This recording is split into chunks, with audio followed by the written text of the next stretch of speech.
wanted to talk about this because, two levels. One specifically, I get tired of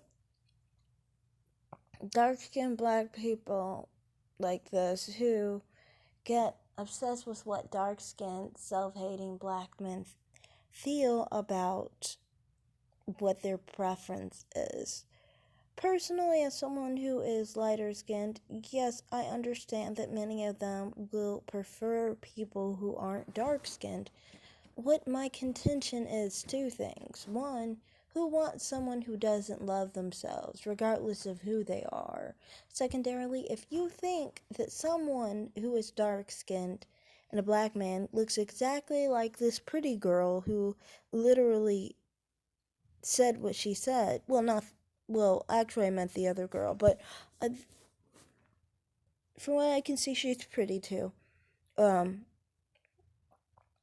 But when men look like that and look like this, you think I can be physically attracted to someone who looks like that when they literally look like a woman, basically. If you're not attracted to black men who can be violent, dangerous, and aggressive if you reject them, many of them cannot handle rejection.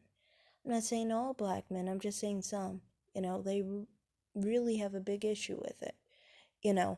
And being someone's preference who you don't wish to be the preference leaves you open for possibly being raped, sexually harassed, maybe killed. These type of people are basically mammy mindsets. And when they have a mammy mindset, all they really focus on is fantasizing about the black man's attention and what they would do with it. But they don't understand that someone who won't do anything about it and does not want that attention and does not want that preference, it's not a privilege. It can't be a privilege if you don't value the attention, if you don't want the attention, if you don't have any care about what they want, because it concerns your life none at all. The only way it concerns your life is the fact that they will get aggressive, angry, and violent because you rejected them. That's the only thing that it pertains to your life, which is a lot, because you could get raped, you could be harassed, you could be beaten up, you could be killed. So that's not a privilege. A privilege to have more violence done to you than another. When you know how dark-skinned black women are anyway, they actually get a lot of respect from dark-skinned black men, and lighter-skinned women are seen as weak, and also they usually find that they feel they can bully lighter-skinned women more than dark-skinned black women. Now, on the whole thing of light-skinned black women, also another thing is the idea that we're stuck up, basically. That's a statement I've gotten a lot. And how this can escalate and make them get more angry and more angry and more angry because they feel like they want to break you down because you feel like you're better than them because you have a lighter hue, of which in those situations many of the time you're not saying anything to these people because you don't want to interact with these people. You're trying to ignore their existence, and they're puffing themselves up, making themselves more angry and more angry and more angry. So, this is not a privilege. That is not a privilege at all. Now, one other thing I wanted to talk about was how people try and act like dark-skinned black women have it the worst, that they are treated the worst on skin tone and things of that nature because they feel that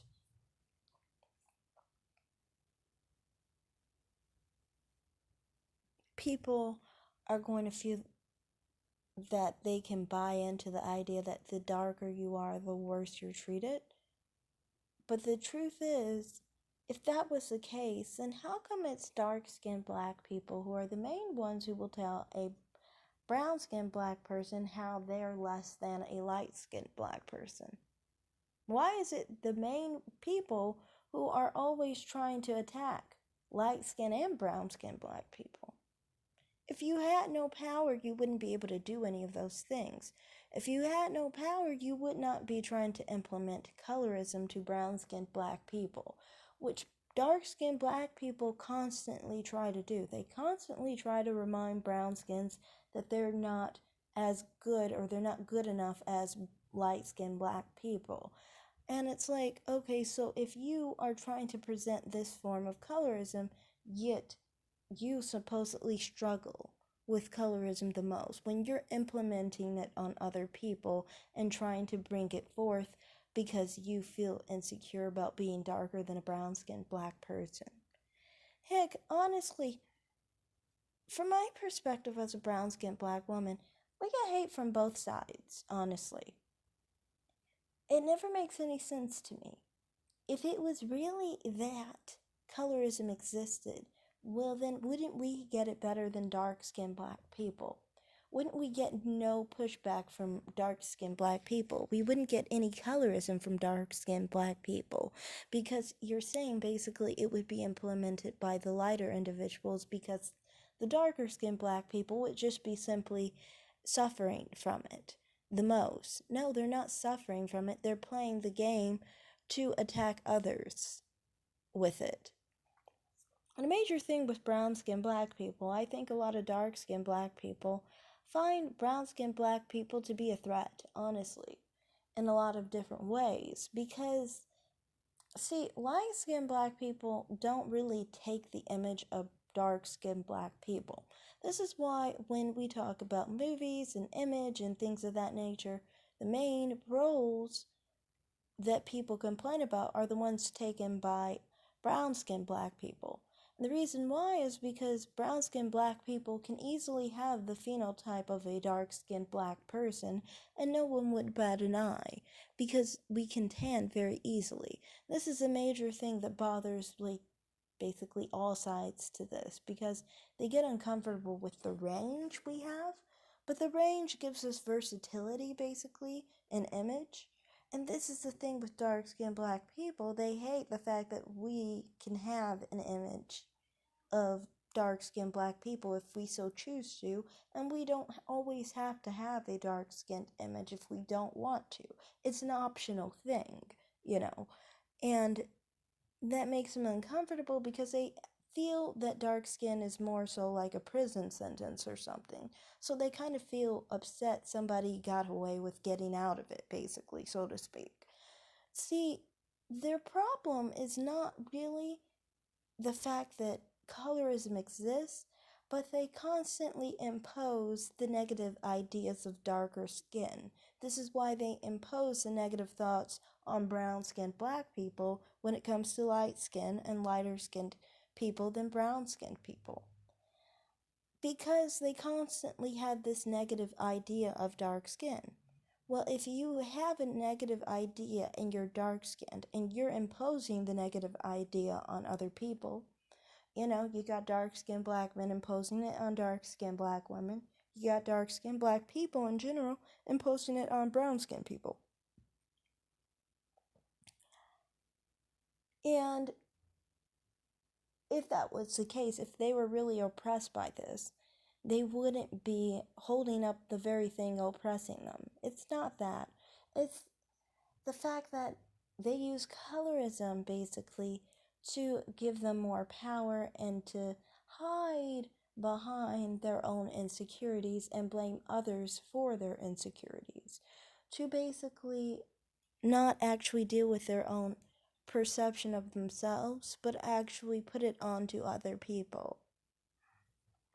So then they can always look like a victim, which gives them more power because then they get the carte blanche to say and do whatever they like and whatever they please. So I think that's just generally how it is, I just get kind of annoyed when people like this try and act like they're oppressed or things of that nature without understanding or recognizing that someone from my perspective already knows that these are the type of people that literally will try to oppress me for my skin tone. So how the heck is colorism existing if I'm supposed to be, by this chart, dealing with less colorism, but I'm dealing with more colorism, or actually anti-blackness. I don't even believe in colorism, but anti-blackness, basically, you know, from the very people who are saying that they are supposed to be the ones struggling with colorism. I mean, if you are the one expressing anti-blackness, I honestly think it makes sense. Of course, you're spreading anti-blackness because you naturally feel that your dark skin is less than. That's why you cry colorism, but you should cry colorism from within, I guess. Self-hate from within. But don't blame anyone else for it because you are literally implementing these types of mindsets. So that's all I have to say in this video. Thanks for watching, guys. Like and subscribe, and I'll probably do another video. Thanks and bye, guys.